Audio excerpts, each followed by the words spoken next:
How to quit your job in 2022 and why you must watch this video before you quit. The Great Resignation. It's plastered all over the news. It's everywhere. Social media. You see your friends and your coworkers quitting their jobs. People you used to know from high school. You come into work and hear another member of your team has quit, and it's hard not to get swept up in the moment, in the excitement, and act on your impulse to throw in the towel and search for your dream job or business. But are you ready to make the jump? You don't want to make this decision impulsively and be over-influenced by social pressures and social media and those around you. That's not the way to do it. In this video, I'm going to share with you my personal experience and what happened to me when I quit my job 10 years ago. And I'm going to share with you the top 5 things you need to consider before you quit your job.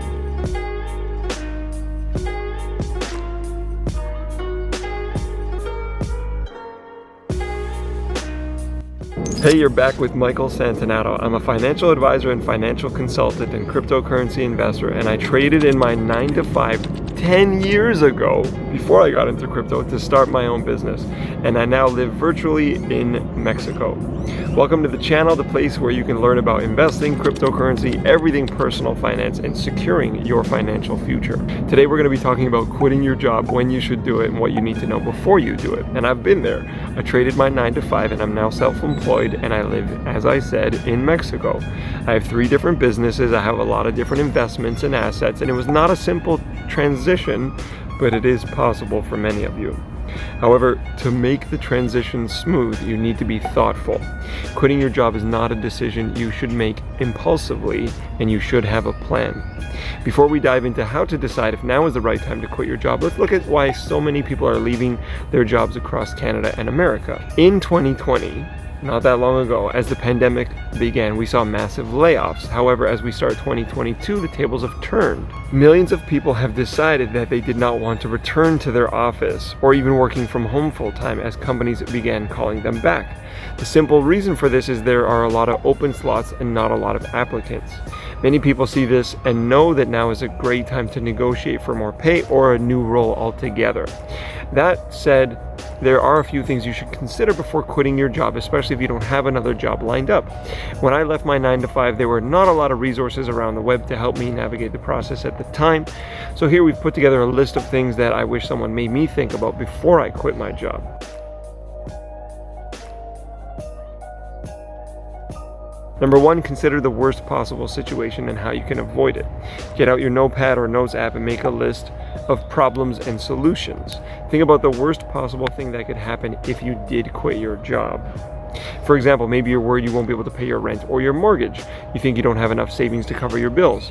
Once you have your problems listed in one column, then think about the solutions to these problems. If you're worried you can't pay your rent, maybe you can move back in with your parents or family or a friend in the short term. If you are worried about not being able to make mortgage payments, then have some more money saved and look at if you can invest any or divest any investments that you have, meaning liquidate them. If you think your savings won't cover your bills, make sure you have an emergency fund to cover everything you need for 3 months before you quit, or decide you'll take on something part-time before you search for a new role. Once you have solutions to all your problems, they won't seem so big anymore, and you'll avoid panicking as they do arise, and you'll be prepared for them. If you can't find solutions to the problems, or they're not solutions you're willing to take, then maybe it's a sign to stick with your current job a bit longer until you have all the solutions to all your problems.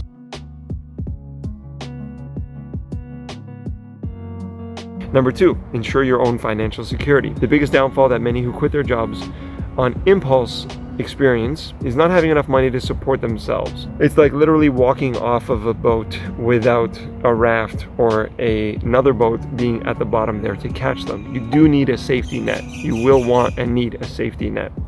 You might find a job the very next week, but you might also spend months interviewing for the role that you want and the perfect job, and you want to be able to do this without panicking or going through a stressful roller coaster of how you can pay your bills. Take an inventory of your spending, your obligations, and the different factors that you might have to make up for if you leave a job so you can plan to still have security. Obviously consider rent, gas, groceries, car payments, insurance payments. You still need internet, phone bill, electricity, water maybe, home insurance, and public transport if you don't own a car. Also, of course, there's gifts and entertainment and any luxury items like Netflix, Spotify, or your craft subscription beer box, or food delivery, organic meat delivery service. You might have to cut the fat and trim the excess. So calculate all your outgoings items per month. Multiply it by 3. That's the amount you want to have in your bank before you quit your job. And even a little bit more for unexpected things like car repairs or home repairs if needed.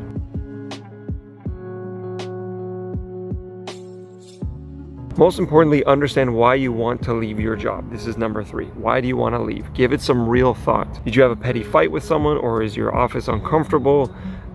Make sure it's significant. Is the culture the wrong fit, the environment, that sort of thing? You need to ask yourself what the problem is with your job, and is it worth leaving your job with benefits, paid time off, vacation paid? Is it worth it to find something really remote? And are you up for that challenge? Because there will be challenges and there will be stress.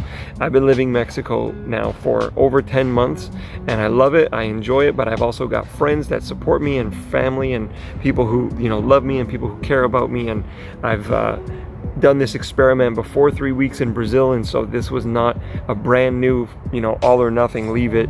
I had experience beforehand and friends who were doing it for a few years that I could turn to. So you want to make sure you have that. If you are dissatisfied with something in your job, realize that it's not necessarily going to be greener on the other side. You still have to work, you'll still have to put in hours, you'll still have to build something, and you'll still have to earn an income. Now is not the time to think that the whole world is going to change and that money's just going to be left at your doorstep in bags and in droves. It doesn't work that way. So take the time to write down why you want to leave. It's easy to get caught up in the moment and seeing all your friends do it and stuff like that, but it might not be a bigger issue as you thought. It might not be as big of an issue as you thought, rather. However, at the end, you may realize that you have a lot of grievances that could be probably solved with communication if you did just maybe talk them out with HR or your management. Beyond simply writing why you want to leave, it's also worth writing a list of why you should stay. Think about the benefits that your job brings that may be hard to find elsewhere, such as mentorship, job security, health and dental plan, and a team that you collaborate with on a number of things.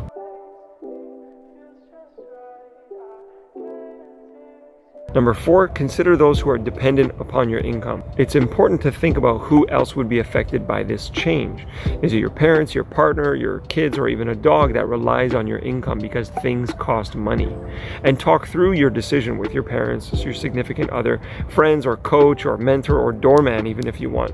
Saying things out loud always helps me and will definitely help you work through your decision. However, you should not let others influence your decision too much. If they're financially dependent upon you, then yes, please consider them, but ultimately this is your decision to make. Don't decide to leave or quit because of someone else. It seems that women especially tend to make decisions about themselves to please others, although men do that too, speaking from experience. So ask yourself, who am I doing this for? Myself, or seeking the approval of someone else?